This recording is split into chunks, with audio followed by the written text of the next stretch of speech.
आप सभी को जय मसीह के दोस्तों, थैंक यू चैनल के माध्यम से आपको प्रभु यीशु मसीह के मीठे और पवित्र नाम में स्वागत करते हैं। आज हम इस वीडियो में बात करेंगे आप अपनी जिंदगी में यानी हर एक मसीह भाई बहन जो इस संसार में परमेश्वर की आराधना, स्तुति और उससे विनती करता है, प्रार्थना करता है, ये वचन आप जरूर पढ़ें जो मैं आपको बताने जा रहा हूँ।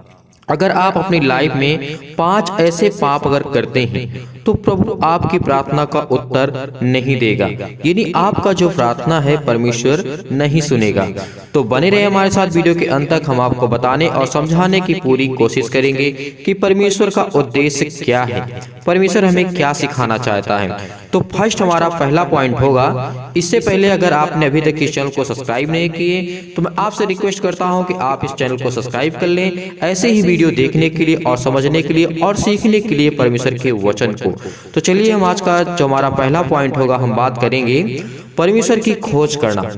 पहले सर्वप्रथम हमारा एक कार्य होना चाहिए, वो पहला होना चाहिए। अगर परमेश्वर की राज्य की खोज आप नहीं करते हैं तो परमेश्वर आपकी प्रार्थनाओं का उत्तर क्यों देगा, क्यों आपकी प्रार्थना वो सुनेगा।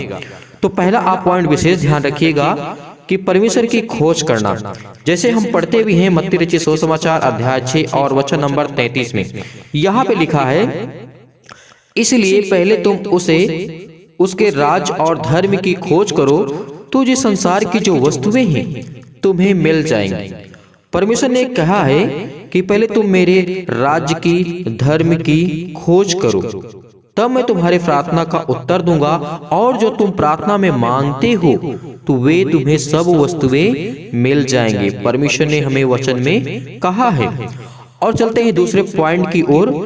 जो हमारा दूसरा पॉइंट होगा, हम बात करेंगे आपका जीवन का सही उद्देश्य होना चाहिए। सही उद्देश्य होना, जैसे इसको हम भी पढ़ते हैं, जैसे मत्ती रचित सुसमाचार अध्याय 6 और वचन नंबर हम देखेंगे यहाँ पर 1 से लेकर के 4 तक। पहले हम यहाँ पे पढ़ते हैं 1। यहाँ पे लिखा है, सावधान रहो, तुम मनुष्यों को दिखाने के लिए अपने धर्म के काम ना करो, नहीं तो अपने स्वर्गीय पिता से कुछ भी फल ना पाओगे। यहाँ पे परमेश्वर ने कहा है आपका जीवन का सही उद्देश्य होना चाहिए। लाइफ में आपको बहुत कुछ करना है, बहुत कार्य करना है, बहुत काम करना है, लेकिन परमेश्वर की ओर आपका एक सही उद्देश्य होना चाहिए, उसके वचन की ओर। चाहे आप 10 मिनट 5 मिनट प्रार्थना करें, लेकिन परमेश्वर से प्रार्थना करें, उसके वचन को सीखें। तो जैसे हम पढ़ते हैं यहाँ पे 2 में लिखा है, इसलिए जब तू दान करे तो अपने आगे तोहरी ना बचवा, जैसे कपटी सभाओं और गलियों में करते हैं, ताकि लोग उनकी बड़ाई करें। मैं तुमसे सच कहता हूँ, यहाँ पे प्रभु यीशु मसीह ने कहा है, मैं तुमसे सच कहता हूँ कि वे अपना फल पा चुके हैं। परमेश्वर ने पहले ही हमें आग्रह कर दिया है, इसका संदेश हमें परमेश्वर ने दे दिया है कि मैं तुमसे सच कहता हूं कि अगर कोई व्यक्ति ऐसा करता है तो उसकी प्रार्थना का उत्तर नहीं मिलेगा।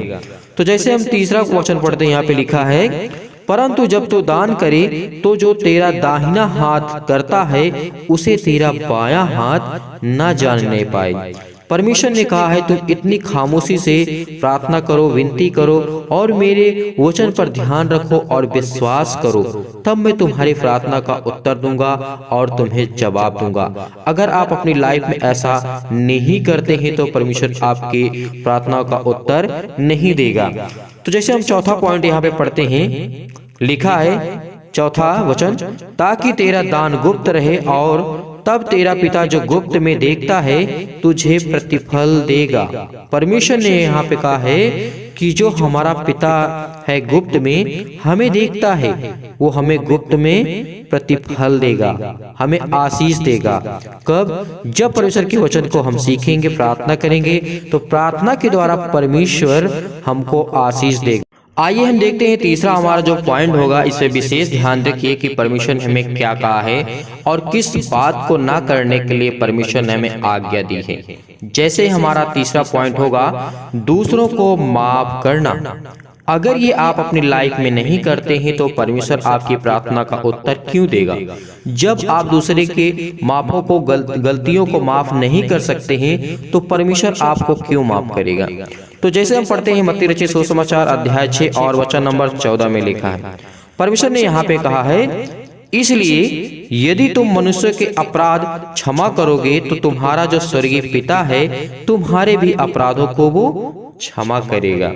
जैसे हम 15 में पढ़ते हैं, लिखा है, और यदि तुम मनुष्यों के अपराध क्षमा ना करोगे तो जो तुम्हारा पिता है तुम्हारे भी अपराध वो कभी नहीं क्षमा करेगा।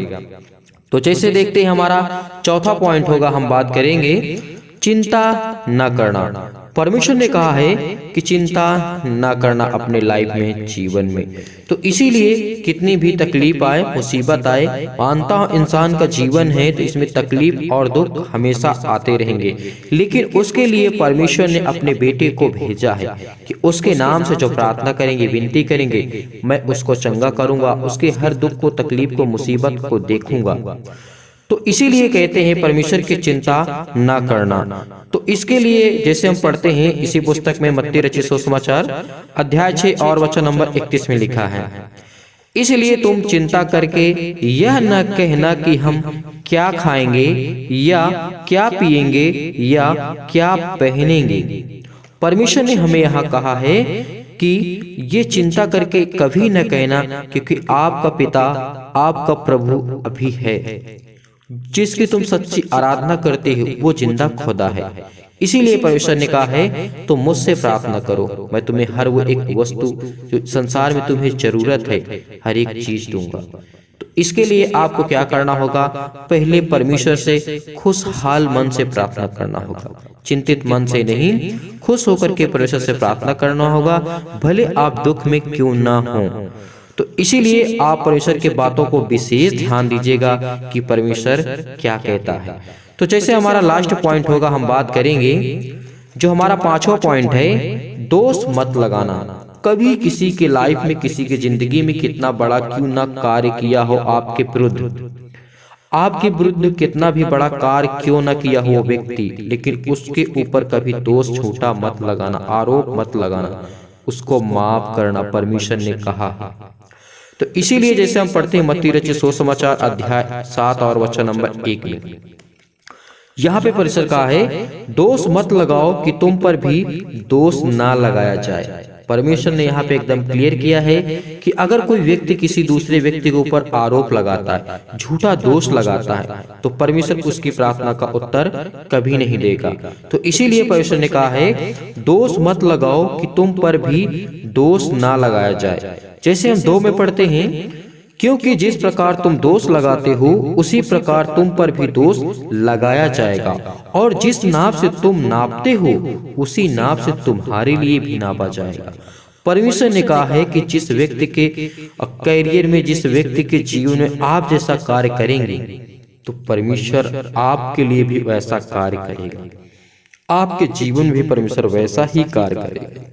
इसीलिए कभी भी इन 5 बातों को आप अपनी लाइफ में कभी भूल करके भी गलती मत करना। अगर भूल करके भी गलती आप करते हैं तो परमेश्वर से माफी मांगिए, उससे क्षमा मांगिए, तो परमेश्वर आपको क्षमा करेगा और आपके प्रार्थना का उत्तर जरूर देगा। हमारी वीडियो आती है प्रार्थना की शाम के और सुबह पहर। इस चैनल से जुड़े रहें, हम आपके लिए प्रार्थना भी करेंगे। आप हमको प्रार्थना अपने भेज सकते हैं कमेंट के द्वारा, बताइए, हम आपके लिए प्रार्थना करेंगे परमेश्वर से कि प्रभु आपकी हर एक प्रार्थना का उत्तर जरूर देगा। लेकिन इन विशेष बातों को आप जरूर याद रखिएगा, 5 पाप आपकी लाइफ में कभी मत करना। मैं विश्वास करता हूँ छोटी सी वीडियो के माध्यम से परमेश्वर आप सब मसीह भाई बहनों को बहुत से आशीष दे। गॉड ब्लेस यू, आमीन।